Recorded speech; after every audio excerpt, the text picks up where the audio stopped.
बिल्कुल आप पूर्वांचल की तरफ का प्रदेश अध्यक्ष है और देखिए समीकरण भी बहुत ज़्यादा विशेषकर ध्यान रखे जा रहे हैं क्योंकि इस वक्त सबसे बड़ी चुनौती है 2027 का विधानसभा चुनाव। उससे पहले पंचायती चुनाव जरूर है, लेकिन 2027 के विधानसभा चुनाव में जिस तरह से संघ ने अपना एजेंडा सेट किया है, जो तमाम हिंदू सम्मेलन करने की जो प्लानिंग की है और जो पीडीए काट है, क्योंकि जो 2024 का जो लोकसभा चुनाव था उसमें बीजेपी को या कह दें एनडीए को सबसे ज्यादा नुकसान हुआ वो संविधान के मुद्दे पर हुआ था, क्योंकि लगातार जिस तरह से एक बयान आता है अयोध्या से, उसके बाद उस बयान की काट जो है बीजेपी नहीं ढूंढ पाती और उसका नुकसान यह हुआ कि कांग्रेस और समाजवादी पार्टी जब गठबंधन में एक साथ आए तो पीडीए ने असर दिखाया था और इसीलिए लगातार इस पर फोकस किया जा रहा है। और ऐसे में अगर आप देखेंगे तो हालांकि अगर हम पंकज चौधरी की बात करते हैं तो 7 बात के सांसद हैं, जमीनी नेता माने जाते हैं, महाराजगंज के सांसद हैं और केंद्र में मंत्री हैं और सबसे बड़ी बात है कि प्रदेश के साथ साथ केंद्र में बड़े विश्वसनीय नेता के तौर पर उनको माना जाता है, बहुत खास नेता के तौर पर माना जाता है और ऐसे में एक बड़ी जिम्मेदारी होगी। और पूर्वांचल, क्योंकि देखिए बहुत ज्यादा फोकस अगर हम करते हैं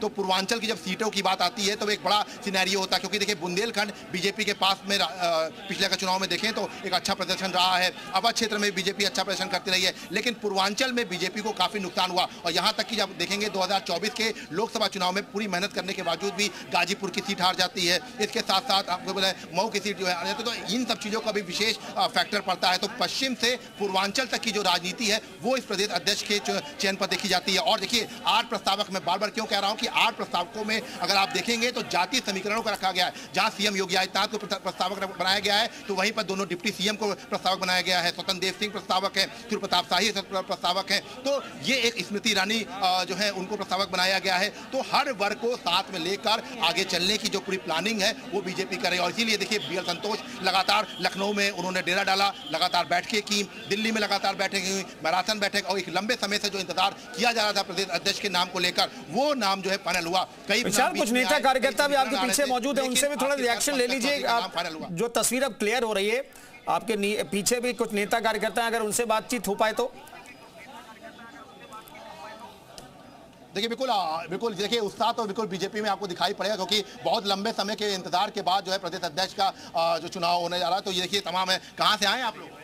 जिला बुलंदशहर से हैं हम लोग। तो प्रदेश अध्यक्ष के तौर पर तो आप जो है पंकज चौधरी है, तो कैसे रहेंगे आप लोग? टीम बढ़िया काम करेगी? बढ़िया रहेंगे, 7 बार के सांसद हैं, महाराजगंज से हैं और जो अपना गोरखपुर के आसपास पड़ता है तो बढ़िया सांसद रहेंगे। खुश हैं आप लोग सब लोग? बिल्कुल बिल्कुल। नए प्रदेश अध्यक्ष की अगुवाई में बढ़िया प्रदर्शन करने माननीय पंकज चौधरी जी पूर्वांचल के हैं, 7 बार से सांसद हैं, लगातार इनके बनने से कार्यकर्ताओं का मनोबल बढ़ा है, पार्टी को मजबूती मिलेगी। कहाँ से आए आप? गाजीपुर से। गाजीपुर से आए तो बिल्कुल ठीक है। अब नए प्रदेश अध्यक्ष मौके बिल्कुल जो पार्टी का जो निर्णय है वो प्रत्येक कार्यकर्ता को सिरोधार्य होता है और जो भी मददजी होंगे वो बहुत अच्छे होंगे। देखिए ये तमाम जो लोग हैं ये अलग अलग, कोई पूर्वांचल से आया है, कोई गाजीपुर से आया है और सीधे तौर पर प्रदेश अध्यक्ष के स्वागत के लिए सभी लोग पहुंचे हैं, क्योंकि जब नया टीम लीडर आता है तो पूरी टीम जो है वो जो पहुंचती है। और सीधे तौर पर कह सकते हैं कि ये तस्वीरें जो हैं, ये तस्वीरें आप देख सकते हैं कि इस वक्त बीजेपी दफ्तर की ये तस्वीरें हैं और जहाँ पर लगातार अब जो है तमाम कार्यकर्ता जो है वो पहुंचे हुए हैं, तमाम नेता यहाँ पर धीरे धीरे पहुँच रहे हैं और बस अब इंतजार किया जा रहा है पंकज चौधरी का। सामने की तरफ से आप तस्वीरें देख सकते हैं कि सामने जो है इसे ही पंकज चौधरी पहुंचेंगे और 2 बजे से 3 बजे तक का नामांकन का समय है। तो ऐसे में एयरपोर्ट से निकल चुके थे, बस अब कुछ ही समय का और वक्त रह गया है। सीधे चूंकि प्रस्तावक के तौर पर जो नामांकन का पत्र है वो ले लिया गया है, तो अब बस अब कुछ ही देर का और इंतजार किया जा रहा है कि कुछ ही देर के बाद पंकज चौधरी बतौर प्रदेश अध्यक्ष, चूंकि और कोई नामांकन पत्र नहीं लिया गया है, तो सीधे तौर पर निर्विरोध उनको जो है घोषित किया जाएगा प्रदेश अध्यक्ष और कल इसकी घोषणा की जाएगी बाकायदा एक बड़े समारोह में। जी।